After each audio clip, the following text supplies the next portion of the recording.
Tes territoires dont on t'a obligé de respecter cela de force comme on t'a obligé. Donc tu es un menteur. Alors au début de la vidéo que je vais vous jouer tout à l'heure, Kone Gbagbo dit que quelqu'un lui a dit de ne plus attaquer Macron s'il veut vivre en France. Écoutez, hein, Kone Gbagbo le mythomane dit que lui, il y a quelqu'un qui lui a dit de ne plus s'attaquer à Emmanuel Macron s'il veut vivre en paix en France. Et en même temps, quelques secondes plus tard, le même Kone Gbagbo dit que ce n'est pas un message écrit qu'il a vu, qu'il a lu. Demander de ne plus s'attaquer à Macron. Contradiction. Alors, Gbagbo connaît, quelqu'un t'a dit, ou bien quelqu'un ne t'a pas dit, mais tu as lu le message qui t'a été envoyé par la police. Ah, champion, on peut mentir comme ça, faut mentir doucement. Toi, attends, Johnny, tu voulais prendre la place de Gbagbo Koné, il est venu prendre sa place, hein. Alors, Gbagbo Koné, il ne laisse pas faire, hein. Non, je vais apprendre.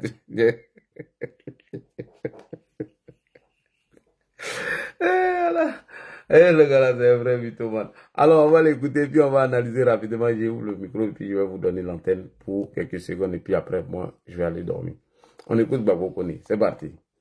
J'ai dit, je sais ce qui se passe. J'ai dit, je sais ce qui se passe. Oui. Je sais ce qui se passe. Ceux-là veulent me faire taire. Je ne vais pas vous dire le nom, mais il y a quelqu'un qui m'a dit. Qui t'a dit? Il y a quelqu'un qui t'a dit, mais c'est qui? Le préfet là, il est prêt à lâcher prise. Mais il faut que tu te taises. Il ne faut plus attaquer Macron. Regarde, le message est venu du préfet. Attends, le message est venu du préfet ou quelqu'un t'a dit? Est-ce que le message est venu des policiers? Et puis tu as lu le message? Ou bien c'est quelqu'un qui t'a dit? C'est te contredit. Tu dis, il y a quelqu'un qui t'a dit que si tu veux vivre en paix en France, il faut laisser Emmanuel Macron tranquille. Et après encore, tu dis, il y a un message qui est venu d'où? On t'écoute? Regarde, le message est venu du préfet. Et j'ai vu le message. Et il a vu le message.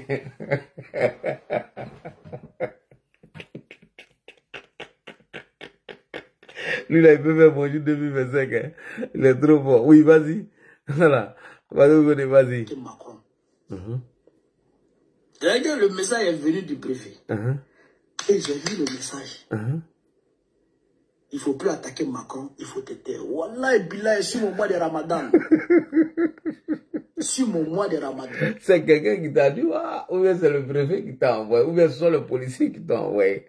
Pour donner le nom, tu veux apprendre quand tu veux. Il y a... C'est ça là. Tout ça, pour ça. C'est le problème qui est là. C'est fou, champion. Tu n'es pas baisse. Champion, faut dire la vérité, tu n'es pas baisse. On se connaît à Paris ici. Ah, tiens. Nous-mêmes, on a fait sous les insultes, Macron, matin, midi et soir, les sans-papiers, même les suites. La préfecture ne les a jamais envoyé un message ou quelqu'un ne les a jamais dit de laisser Emmanuel Macron en paix et ils vont rester là, champion. C'est pas là. Le moment, tu l'as pas vu, tu as tapé poteau. Donc arrête de mentir. Tu dis c'est quelqu'un qui t'a dit et en même temps, le message est venu des policiers. Ah tiens, soit c'est quelqu'un qui t'a dit ou bien soit le message est venu automatiquement des policiers. Tu vois comment tu mens. Et c'est ce qui me plaît chez toi. C'est-à-dire que quand tu finis de mentir, toi-même, tu n'as pas pitié de ceux qui t'écoutent. C'est-à-dire que les oreilles qui t'écoutent là, tu n'as même pas pitié d'eux. Tiens, donc il est à à l'autre ou que tu es fait en tu veux ressembler à Gbagbo quoi. Et que toi, toute ta vie serait basée sur une vie de mensonge. Il faut avoir pitié des gens qui t'écoutent. Ah, on revient encore derrière. Hein? Il ne faut plus attaquer Macron, il faut te taire. Wallah, Billah, sur mon mois de Ramadan. Sur mon mois de Ramadan. Il y a... C'est ça là. Tout ça, pour ça. C'est le problème qui est là. C'est pas le problème, champion, tu n'avais pas baisse. Faut dire la vérité. C'est allé demander. Et puis mieux, Tu dis que tu avais rendez-vous. Tu dis que tu avais rendez-vous le 17 septembre à la préfecture afin de régulariser ta situation. Ton avocat dit que c'est le 17. Toi, tu dis que c'est le 30 septembre. Attends. Quelqu'un à qui on doit donner le papier en septembre peut décider de libérer le plancher et quitter le territoire français? Ah, tiens. On dit que baisser arrive, papier. Puis jetons. Mais c'est ce que tu voulais, puis rester en France, dis toutes tes bêtises. Mais c'est parce que c'est poteau champion. On t'a chassé comme un malpropre. On t'a chassé comme un ourdeni. Wow, wow. Arrête de mentir aux gens. Tu mens trop. Vas-y. Il faut plus que bon qu'on parle. Il faut plus que je parle. Donc, j'ai dit, ok, j'ai compris. Donc, quand ils ont annulé et ils ont pris un nouvel arrêté, l'avocat a demandé à ce que l'arrêté là soit envoyé, me soit envoyé par lettre recommandée. Comme ça, je vais aller prendre à la poste, on va aller donner à l'avocat et puis on va attaquer en justice. Puisque ça c'est du chiffon. Mais c'est chiffon-là qui t'a fait frère. C'est du chiffon. C'est chiffon-là qui t'a fait frère. Une base légale dedans. Rien du tout. Rien. Toi, tu vis chez quelqu'un, la personne dit que tu es en situation irrégulière. Tu as dit qu'il n'y a aucune base légale qui est dedans. Alors que tu n'es ni juge ni avocat. Un préfet qui se trompe sur l'adresse de son propre commissariat. Hey. Un préfet qui se trompe sur l'adresse de son propre commissariat. Qui se trompe sur l'adresse où il va assigner quelqu'un en résidence. C'est quoi ça? Moi, je ne suis pas sur la rue de Paris. La rue de Paris, c'est l'autre côté. C'est l'autre côté. Mais si vous voulez m'assigner là-bas, prenez une maison pour moi là. Donc, j'ai dit à mes avocats, il faut leur dire, nous on va, il n'a qu'à faire ça par recommandé, on va voir. Donc, ils sont très fâchés. Il faut que M. Koné vienne. S'il ne se présente pas, on va lancer un mandat de recherche contre lui. On va faire ceci, on va faire cela, pour qu'il quitte le pays. Il faut qu'on reprenne. C'est comme si, c'est comme ça. Il dit, bon, vous, votre pays, moi là, je vous laisse. Je m'en vais. Aïe! Cher camarade d'Afrique. Il dit, vous, votre pays, je vous laisse, je m'en vais. Parce que l'intention, c'était quoi? C'était de me reprendre le 8 là, pour aller me mettre en rétention. C'était pour me prendre. Parce que ce jour-là, ils sont venus se garer devant chez moi encore, pour m'attendre. Dès que je sors encore, le gars me demande, moi je suis dans... Vraiment qui est un idiot fini, qui a ses cheveux, qui sont partout au Bénin. Tout le monde sait que ça n'a rien à voir. Donc merci Ladji. Merci. Ok, moi j'ai une motion de 30 secondes. Moi j'ai une autre lecture encore en dehors de la tienne. C'est une bonne, hein, ce que tu viens de faire. Je salue d'abord et te félicite pour ton analyse. Moi, ma lecture c'est quoi? La stratégie et la non-adhésion aux 25 partis politiques de l'opposition suite à la réponse que Danon Djedje a donnée à Daniel Boni-Claverie. C'est quoi la stratégie?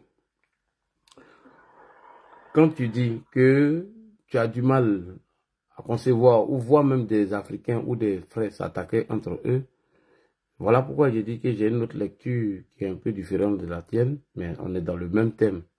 En 2020, qui pouvait s'attendre qu'il allait avoir des affrontements? Et pourtant, nous sommes du même pays, il y a eu des affrontements. Cela a provoqué près de 87 morts. Et qui était à la tête du CNT, qui était un organe de coup d'État? C'était Henri Konan Bédié. Mais les données ont changé en 2025. Bédié n'est plus là. On compte ce qui, les militants de Gbagbo. Et lui-même le dit qu'il est suivi par beaucoup de personnes. Et que Gbagbo n'aura pas de foi à faire pour lancer le mot d'ordre. Et c'est eux qui vont lancer le mot d'ordre. Et Soule qui vient confirmer que dans ce cafouillage, un militaire républicain viendra faire la rectification. Il ne parle pas de coup d'État. Est-ce qu'une rectification n'est-il pas un coup d'État? Question. Donc maintenant, dans ma lecture, je comprends que ceux-là, ils ne veulent pas adhérer parce qu'ils ont la stratégie avec Guillaume Soro. Voilà ce que moi j'ai compris. Maintenant, les pays de l'AES, eux, leur problème, c'est quoi? Ils vont jamais s'azader à attaquer puisque eux-mêmes, ils n'ont pas assez de soldats pour aller au front. Mais si c'est pour fournir les intoxications, la désinformation, fournir quelques mercenaires qui vont mettre la main dans la poche, afin que, voilà, ils arrivent à atteindre leur objectif. Et il y a une promesse qui est là.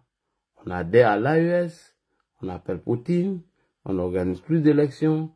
Voilà, on devient 4 et on devient fort. Voilà un peu ce que moi j'ai compris. Maintenant, venant sur son cas de titre de séjour, encore il continue de mentir. Il n'a pas organisé son voyage de lui-même parce qu'il était menacé, ou on l'aurait posé des préalables pour dire si tu veux rester en paix et vivre sur nos territoires, il faut arrêter d'être attaquant à Macron. C'est faux. C'est l'OQTF qui a été publié par son avocat qui n'a pas été appliqué, celle de 2023. Voilà un peu ma lecture, excuse-moi. Nous sommes dans le même thème, donc on va donner la parole à Sloko. Merci beaucoup. Ok, merci. Voilà. Sloko, tu es là? Bonsoir. Oui, je suis là. Bonsoir, bonsoir Ladji. Bon mois de Ramadan. Bonsoir à tout le monde. Merci, merci à toi. Ladji, moi, j'ai tellement de questions à poser. Oui, vas-y, moi je suis là pour répondre. Il Vas-y. y a tellement de questions à leur poser. Si moi je ne réponds pas, Saïd peut répondre aussi. Saïd est là, nous tous. Saïd est là. La première question. Oui. La première question. Je sais que tu as déjà répondu, mais c'est à eux que je voulais poser. Est-ce que Kone Gbagbo, tel que les communicants du GPS nous font croire là, est-ce qu'il a réellement gagné sa comparution? Si oui, pourquoi il a quitté la France? Sinon, pourquoi ils nous ont menti? Bonne question. C'est-à-dire, moi, je vais leur poser ça parce que si on me répond, c'est-à-dire, c'est une question, c'est-à-dire, si on me répond oui, il a gagné, il dit, mais pourquoi il allait, comment on appelle, au Burkina? Non, c'est pour mener le bon combat. Donc, vous menez le faux combat, alors rejoignez-le. C'est ça, vous menez le bon combat. C'est pourquoi il allait au Burkina, étant donné qu'il a gagné sa comparution. Normalement, il devrait le rejoindre au Burkina, là-bas, ben, dans l'AES. Effectivement. Maintenant, s'il n'a pas gagné, pourquoi ils nous ont menti? Bonne question. En tout cas, moi, je vais leur poser, le jour où j'aurai l'occasion de m'adresser à eux, je vais poser cette question. Maintenant, ma deuxième préoccupation, quand les gens de l'opposition s'expriment, ils disent, ça dit, ils s'expriment au nom du peuple. Vraiment, souvent, je suis choqué. Nous, par exemple, nous, les partisans du président Ouattara, nous ne sommes pas dans le peuple aussi. Effectivement. Nous ne faisons pas partie du peuple. En fait, ils s'adressent comme si les autres ne réfléchissent pas. Si, par exemple, vos partisans sont du peuple, nous, les partisans du président Ouattara, eux aussi, ils ne font pas partie du peuple. Parce que je dis ça, je m'adresse un peu à un gars, bon, Johnny Pachoko, par exemple, c'est pas le sujet, qui dit, lui, il parle au nom du peuple. Et les partisans du président Ouattara. Parce que chaque fois quand il parle, il a tendance à, bon, disons, il dénigre le président Ouattara. Pourtant, lui aussi, il a des partisans qui font partie du peuple. Bon, là, je ferme la parenthèse, je rentre dans le sujet. En tout cas, j'aurai l'occasion de leur poser ces différentes questions. Comme ça a été dit, l'opposition n'a pas envie d'aller aux élections, là, dit. Ils ne vont pas aller, comme on a toujours appelé. Ils n'ont aucune intention d'aller aux élections. Pour une simple raison. Parce que ils ne pèsent rien. Les élections récentes nous ont montré la preuve. Soro Guillaume n'a jamais abandonné son idée de faire partie le président Ouattara par les armes. Première chose. Deuxième chose, Laurent Gbagbo pense aussi qu'il va utiliser, parce qu'il pense que le président Ouattara est un gawa politique, comme lui, Gbagbo, parce que pourtant le président Ouattara n'est pas un gawa politique. Il pense qu'il va utiliser Soro Guillaume et ses partisans pour faire partie du RIDP.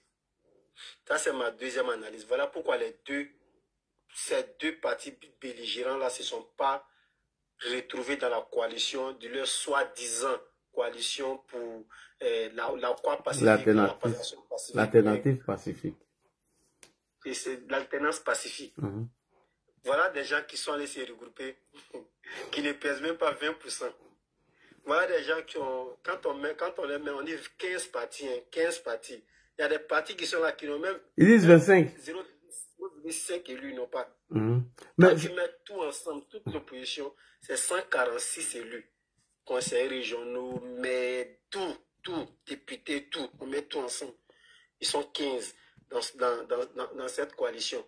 Et c'est pas par quelle alchimie ils vont pouvoir faire tomber le RIDP en 2025. En tout cas, moi, je me pose les questions. Mais cela ne nous empêche pas aussi Ça, c'est un appel de mener, de toujours sensibiliser nos militants sur le terrain et leur montrer l'importance de l'enjeu des élections en 2025. Parce que les élections en 2025, vraiment, ont un enjeu très important. Il faut que tous les militants se mobilisent. Maintenant, comme je l'ai dit précédemment, l'opposition n'a pas envie d'aller aux élections. Ils veulent nous berner, nous faire tourner. C'est-à-dire, ils sont sur la RLE, la révision de la liste électorale. Par exemple, le 17, la CEI les a conviés au contentieux. Après le contentieux, les résultats définitifs seront affichés en juin. On l'a dit, on va commencer la RLE dans quel mois, afficher les listes provisoires, et puis après ça, afficher les listes définitives et aller aux élections. Ils veulent nous distraire tout simplement. Ils veulent nous distraire. Sinon, personne, sincèrement, personne ne s'oppose, que ce soit le RLE, personne ne s'oppose à la RLE. Mais on dit le calendrier là, ça peut pas tomber. Parce que si on commence la RLE, c'est comme si les gens, je sais pas, l'État sera obligé de repousser un peu la date des élections. Et si on recale la date des élections, on est dans un vide constitutionnel et c'est ce qui cherche depuis lors. On est dans un vide constitutionnel. Donc, du coup, ils ne vont pas reconnaître les autorités qui sont là. Donc, on est dans quoi? Dans une transition. Dans leur CNT là. Ça a pris comme ça. Voilà ce qu'ils veulent créer. Sinon, comment on peut comprendre une élection qui est pour octobre? Ils vont afficher les résultats définitifs en juin.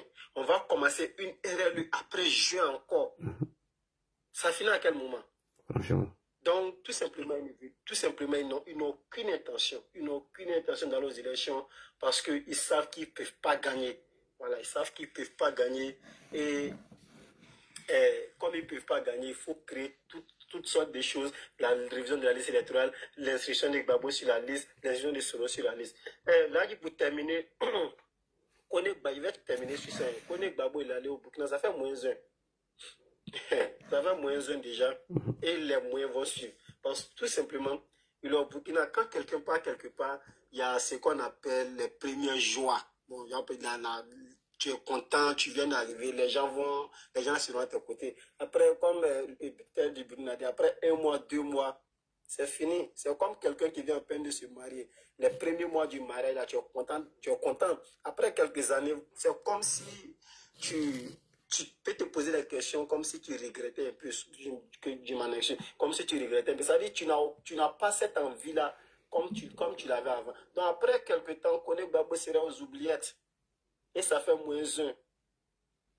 Et étant au Burkina là-bas, de la manière il avait la facilité de s'adresser aux autorités ivoiriennes et aux autorités en tout cas de certains pays africains. Il n'aura pas cette facilité-là.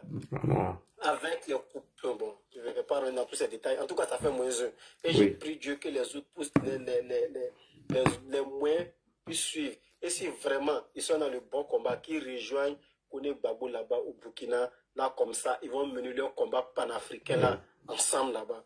Merci Ladji. Merci beaucoup. On va partir avec, il s'appelle, attends, j'ai regardé le nom. Pak Marouane, bonsoir. Pak Marouane, est-ce qu'il est là? Pak Marouane, ouvre ton micro. Je t'ai envoyé une invitation. Pak Marouane n'est pas là. Donc, on va partir avec le frère qui est en bas ici. Adam Sté. Adam Sté. Adam Sté, tapoté. Adam Sté. Est-ce que Adam c'est là? Adam Sté. Toi, tu es au state là-bas. Adam Sté. Il n'est pas là non plus. Black Oui, 75, bonsoir. Bonjour, je suis là. Bonsoir. Oui. Oui, j'ai écouté le discours du Ladji. Oui. Il faut appeler les trucs à leur nom. Il a appelé la guerre civile entre vous. C'est ça. Il a appelé la guerre civile entre Ivoiriens. Le discours là, tout politicien analytique là, son discours là, qu'il parle de la guerre des Américains, de la guerre des Européens là, ça veut dire que les Ivoiriens, il faut qu'il y ait la guerre civile entre vous. C'est ça. Voilà. C'est ça qu'ils comprennent. C'est que si vous ne dites pas ça, vous dites autre chose. Bon, par contre, ils ont dit au Burkina, l'association des veilleurs citoyens que le pouvoir a accepté qu'il aille manifester. Et l'association des souverains burkinabés là, qui ne peuvent pas manifester. Ça, c'est un pays de droit, l'a dit? Non. Pour un sans-papier. En tout cas. Franchement. Pour un sans-papier. Et en plus, je te dis, l'a dit là, ceux qui l'ont accompagné jusqu'en Belgique là, franchement, toi, tu es quelqu'un qui analyse les mots. Analyse les mots de ceux qui l'accompagnent, de ses partisans. Ils ne seront plus pareils. Même ceux qui ont leur nationalité française là. Ça veut dire que la France maintenant, là, c'est fini, ils ne rigolent plus. Ils ne rigolent plus, hein. Ah, ils ne rigolent plus, là. Ils ne rigolent plus parce que Koné, il sait qu'ils l'ont mis toute la pression. Quel que soit le juge, ils vont faire appel. Ça veut dire que c'est leur dernier mot qui va rester. Il va être en colis directement à la Côte d'Ivoire. C'est pour ça qu'il a pris la fuite. Lui, il a pris la fuite pour se faire rapatrier. Le journaliste, là, j'espère qu'ils ne l'ont pas ramené au front pour ces mots. Parce que lui, il a dit la vérité. Oui, mais c'est un reporter, il a dit la vérité, il a la conclusion. Ah ouais, mais bon, c'est que là, il a transgressé la loi. Ah, on ne doit pas dire la vérité dans ce pays, non? Ou on doit dire la vérité? Ah, il a dit, bon courage. Ok, merci. Là, si tu as un message à passer à Niamsi, bah, tu me dis, je lui transmets. Non, il n'y a même pas besoin de lui, ce farfelu là. On va partir avec la chimiste. Bonsoir. La chimiste. Est-ce qu'il est là? Nos frères. La chimiste 4. Bonsoir. La chimiste 4, est-ce que tu es là? Ah. Bon, allons-y avec la Sana Fofana alors. La chimiste 4 n'est pas là. La Sana Fofana, allons-y rapidement, il est presque l'heure. Allons-y. La Sana Fofana, bonsoir. La Sana Fofana, tu n'es pas là. Mais pourtant, tu as laissé un message ici. La Sana Fofana. Il ferme son micro encore. Ah, la Sana, ouvre ton micro. Allô? Bon, je vais partir à mon doyen sur TikTok et sur WhatsApp. On va écouter son intervention. La Sana a fermé son micro.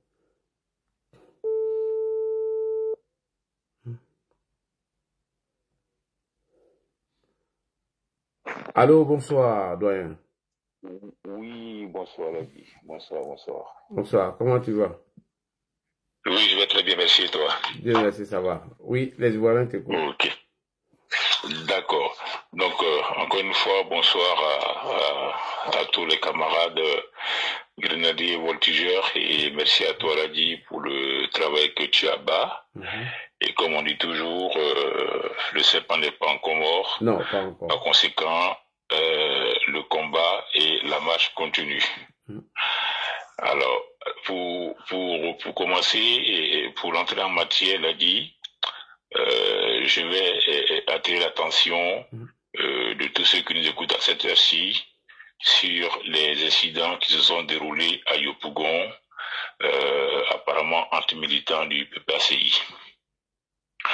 Je crois que ça peut passer une chose anodine ou inaperçue, mais il faut en fait attirer l'attention de tout le monde sur ces incidents-là.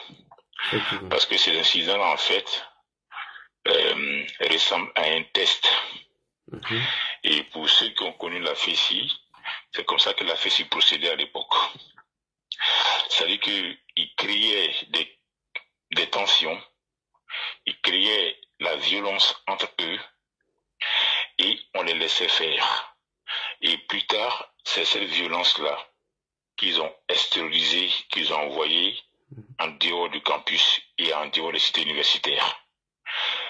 Quand vous regardez les vidéos sur ces incidents-là, regardez bien les personnes qui ont occasionné ces incidents. Regardez-les bien. Tu as l'impression que c'est une mise en scène.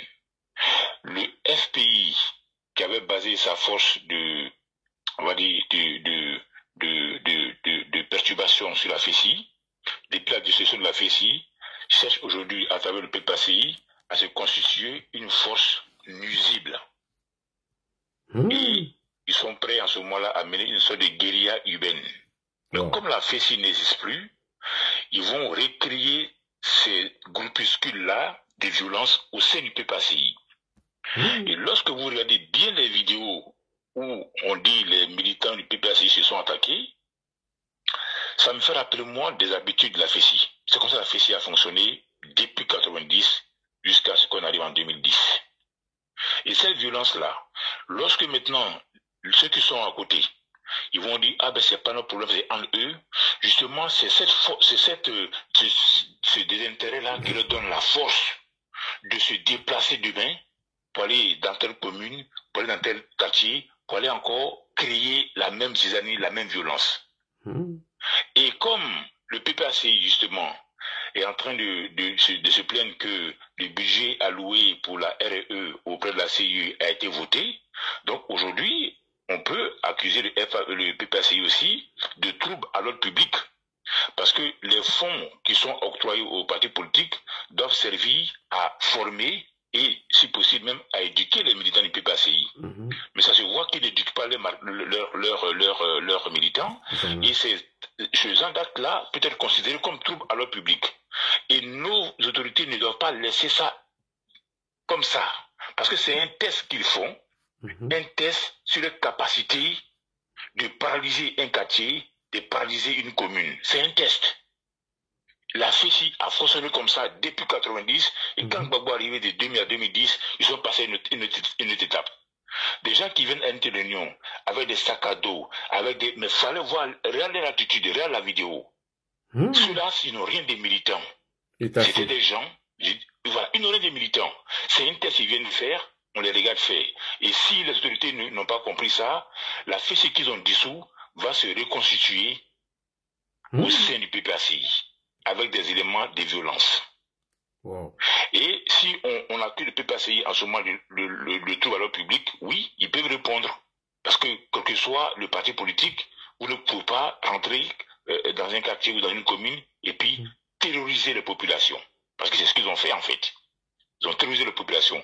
Donc l'ordre à l'ordre public, et puis aussi, il faut exiger que les fonds qui sont alloués au parti, comme le PPACI, ces fonds-là servent à quelque chose. À éduquer leurs militants, d'accord, et aussi à former les militants. On a dépassé l'époque où, effectivement, chaque réunion de la FESI finissait dans du sang. Parce que de l'extérieur, lorsqu'on voit ces vidéos, on peut penser qu'il y a le feu à la demeure en Côte d'Ivoire, parce que, effectivement, on voit des membres d'un parti politique qui s'attaquent. Demain, ils vont s'attaquer au couteau, demain à la machette. De l'extérieur, quand on voit ces vidéos, ça peut nous replonger dans ce passé-là au temps de la FESI. Donc il faut vraiment faire attention à ce genre de vidéos, parce que moi j'ai regardé, rébissé encore, et ça m'a fait rappeler du temps de la FESI.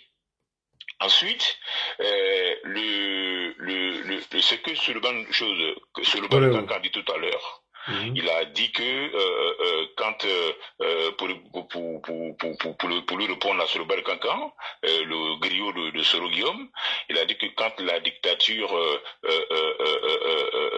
devient une sorte de réalité, et la révolte revient des droits. Mais en fait, il faut faire attention parce que Souleymane Kankan, il a repris une citation de son maître, de Soro Guillaume. Ah oui. Oui, c'est une citation de Soro Guillaume qu'il a pris. Mais Soro Guillaume aussi, il a déformé la citation de Victor Hugo. Victor Hugo a dit exactement, quand la dictature est un fait, la révolution devient un droit. Or, dans le cas espèce, il n'y a pas de dictature en Côte d'Ivoire. Donc, il ne peut pas avoir de révolution. Mais Soro Guillaume a traversé cette citation de Victor Hugo, et c'est ce que Souleymane Kankan, tout à l'heure, quand il l'écoutait, il a repris. Donc, la citation exacte, c'est quand la dictature est un fait, la révolution devient de droit, Victor Hugo. Mais dans le cas espèce, il n'y a pas de dictature en Côte d'Ivoire. Il y a l'ordre. Et comme ils sont allergiques à l'ordre, ils ont transformé cette citation de Victor Hugo pour se donner bonne conscience. Ça veut dire déjà que derrière leur idée, derrière leur plan, ils ont d'autres idées, on va dire. Derrière l'idée qu'ils font passer, il y a d'autres idées. Ensuite, il a parlé des militaires qui viennent rétablir, qu'on appelle ça, la rectification. Mais la rectification est différente d'un coup d'État. Effectivement. Parce que le terme rectification, C'est en 84 qu'on a entendu pour la première fois au Burkina Faso. Quand Blaise Compaoré a fait éliminer Thomas Sankara, c'est en ce moment qu'ils ont parlé de rectification au Burkina Faso. C'est le mot qui a été utilisé par Blaise Compaoré quand Sankara a été tué. Donc, quand sur le bas de Cancan, sachant que Soro a Bouaké, Soro est à Ouagadougou, et sur le bas de Cancan parle de rectification, ce n'est pas un coup d'État, c'est attenter à la vie du président. C'est ce qu'il est en train de dire. Oui, c'est ce qu'il est en train de dire, c'est attenter à la vie du président. C'est pas un coup d'État. Parce que le thème rectification sort du jargon de Blaise quand Sankara est neutralisé. Et sur le bas de Cancan, quand il vient dire ici qu'un militaire républicain fera la rectification, il sait de quoi il parle. Il ne parle pas de coup d'État, il parle d'attenter à la vie du président. Donc ça, c'est un point sur lequel il faut faire attention, parce que quand il parle de vérification, et puis on pense que c'est un coup d'État, il veut nous amener à croire autre chose, alors que leur but aujourd'hui, ce n'est pas un coup d'État, c'est d'attenter à la vie de notre fétiche. Troisième point, c'est par rapport à l'accord signé récemment par les partis politiques. Parce que j'ai regardé un peu leur cheminement, ils ont mis en place 2 blocs. Le premier bloc, c'est un bloc politique, dans lequel on va trouver Simone, Blé, Thiam, Timboko Asali, Afinguessan et tous les autres. Le deuxième bloc, c'est le bloc politico-militaire, dans lequel tu retrouves l'ancien GPS, Soro Guillaume et le PPACI. Donc, le premier bloc, eux, ils vont aller, c'est le bloc politique, ils vont aller aux négociations politiques, ils vont demander la réflexion de la CUI, ils vont parler de politique, mais pendant ce temps, le deuxième bloc qui est derrière, le deuxième